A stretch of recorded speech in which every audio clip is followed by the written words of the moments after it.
now Citrus County's top political podcast.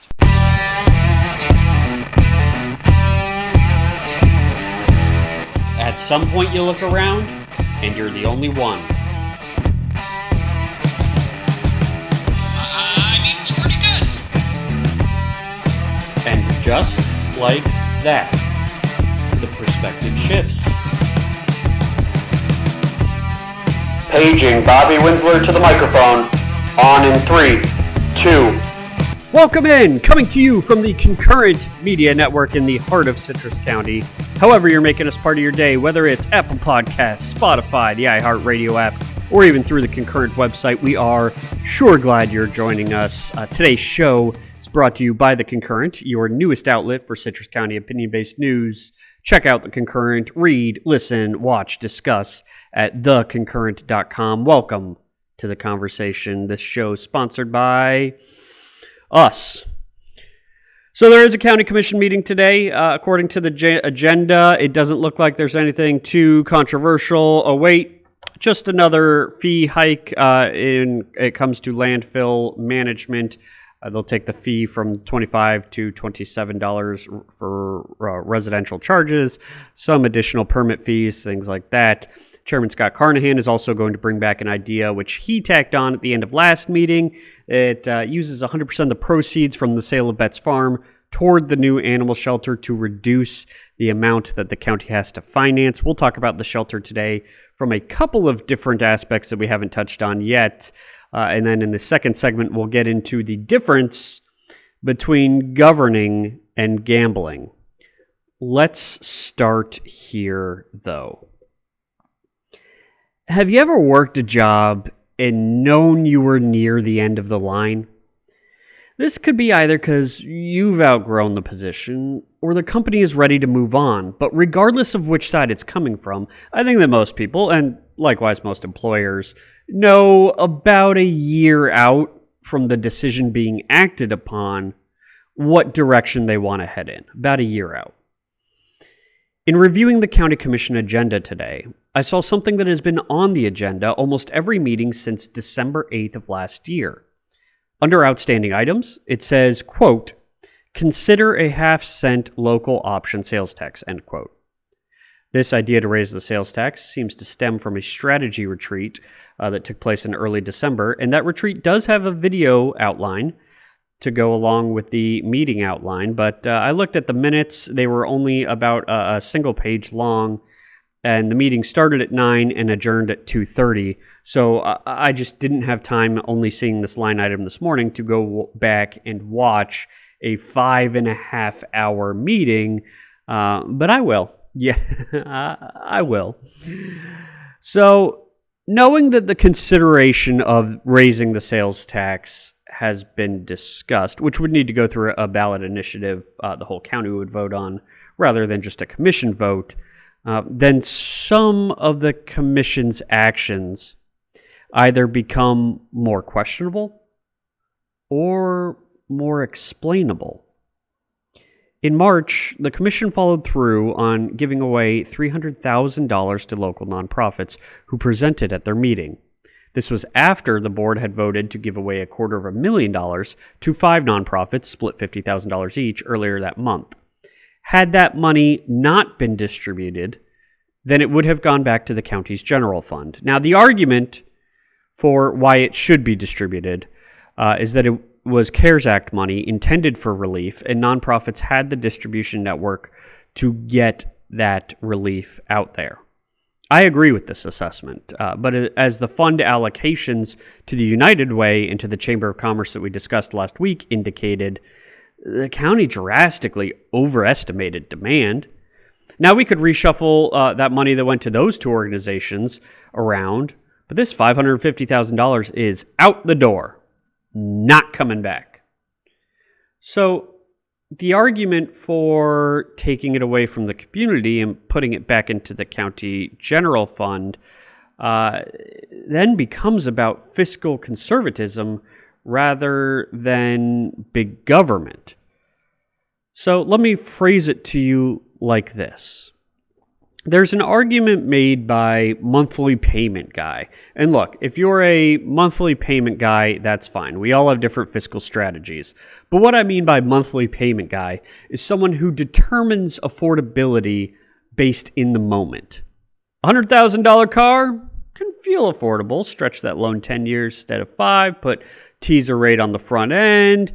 And by the way, if that's the way you're buying a car, it's usually not the most fiscally responsible purchase. But you know what? Sometimes you just deserve the car. Do it anyway. That's how people act. That's not how governments should act. Advocating that the CARES Act money returns to the general fund is a fiscally conservative way to avoid having discussions about raising taxes. Part of what's been so hard about distributing the money to the public, especially to businesses, has been the restrictiveness of its use. Once it's in the general fund, those restrictions become much harder to get it out to the public, but its use within the county becomes a lot easier. So keep in mind this. The only reason why I think keeping as much relief money in the general fund as possible is a good idea is because the Commission has demonstrated a willingness to act like monthly payment guy, and today's agenda is a very real reminder that the Commission is at least considering a sales tax raise initiative. And the next time that you hear someone call being fiscally responsible as being an advocate of big government, I'll pose it to you this way. Which sounds more like big government that directly affects you? Is it stimulus money being saved, or is it a sales tax raise that increases your expenses annually by about $120? $120 out of your pocket, or federal stimulus money that we save? It's the first. First is more fiscally responsible. Big government guy's the second. If you're thinking, I live in a conservative county, my entire county commission are Republicans, I'll remind you, the commission voted not to roll back millage rate last year, effectively raising the property taxes. Fees are going to go up again today. The commission voted to increase impact fees already this year, and this sales tax raise has already been discussed since December. People know a year out what direction a company is headed. I don't like where this one is going. So we'll get to topic 2, but first, be among the first to advertise with the Citrus County Concurrent. We offer a variety of ways to reach your next customer, including website graphics, audio reads, and even the traditional print advertising. Get in early, lock in your rate, even as our audience grows. Special consideration for donation spots given to nonprofits as well. Contact advertising at theconcurrent.com for more information. That's advertising at theconcurrent.com to learn more. We got our first 2 nonprofits in, so those will be advertised starting next week as the calendar month flips over. Very exciting stuff. So, I have a couple old college friends who are really into betting on sports. Not my thing. Daily fantasy, mobile apps, DraftKings, FanDuel, whole 9 yards. It just doesn't appeal to me.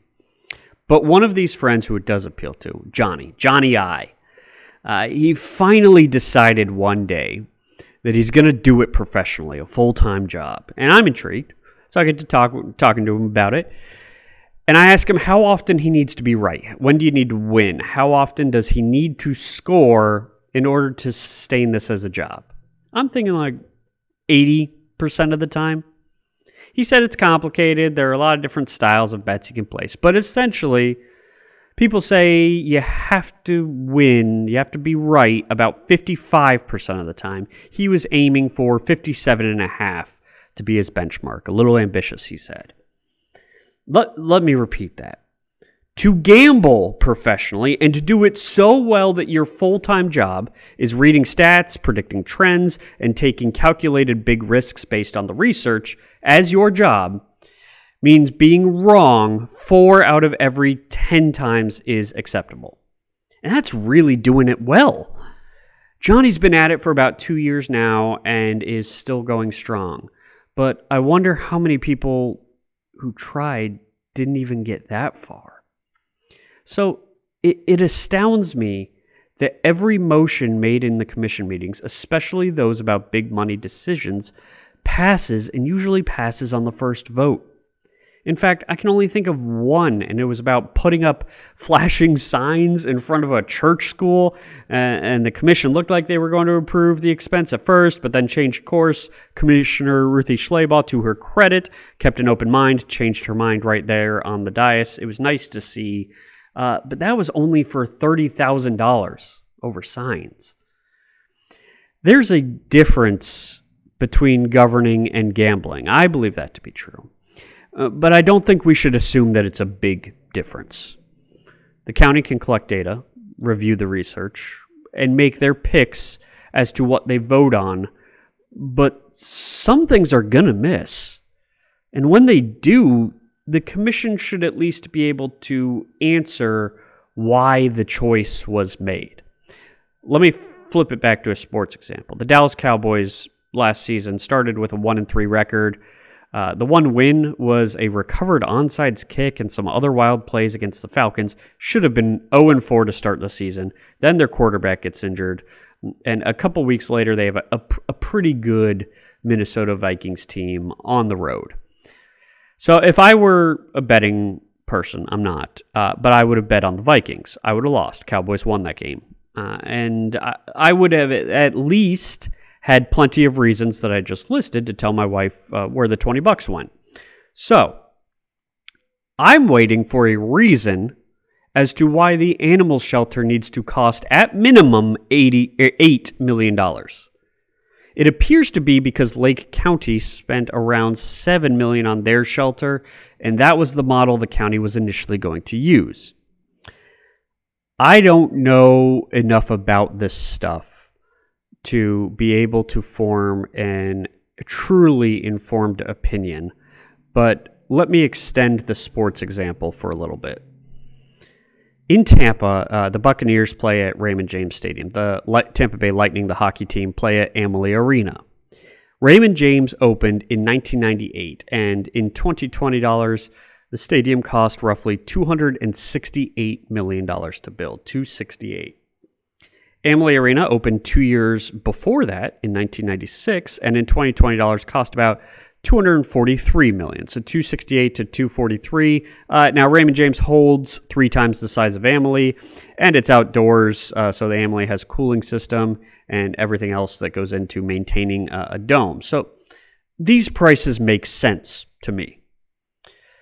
AT&T Stadium, where the Dallas Cowboys play, opened in 2009 and cost about $1.15 billion. And SoFi Stadium in LA that recently opened cost over $5 billion. This is where I get lost. The comparison doesn't even feel right. And that's how I feel about the animal shelter. Did you know that the Inverness City Government Center, which was built in 2006, beautiful building that's highly functional inside, that building cost $4.5 million, maybe $5.5 once landscaping, everything else was included.